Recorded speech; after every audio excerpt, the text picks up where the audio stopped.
Today's question is, will we ever run out of chord progressions, and how can we come up with an original chord progression? Hi, this is Friedemann from Holistic Songwriting, and thank you for joining me.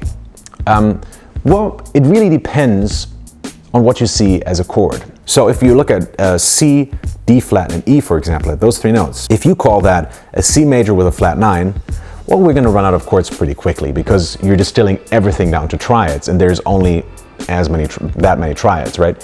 So if you really want to create something that sounds very new and very different, then you will have to start calling notes like C, D flat, and E.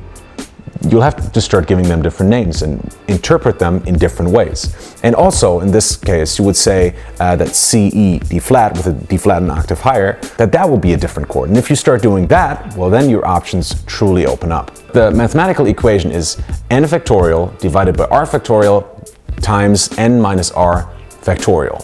N being the number of possible notes and r being the number of notes in the chord. So there's 88 keys on a standard piano.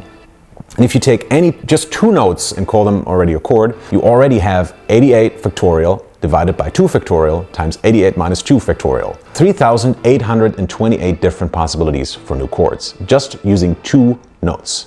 If you allow 3 notes per chord, you get 109,736 different chords. If you add 4 notes per chord, you get 2,331,890 different chords. At 5 notes, which is typically the amount of notes that we play, because in the left hand we usually play 2 notes and in the right we play 3 notes, right? We get 39,175,752 possibilities. And that's just one chord. Now, think about the different ways in which you can arrange these into a chord progression, right?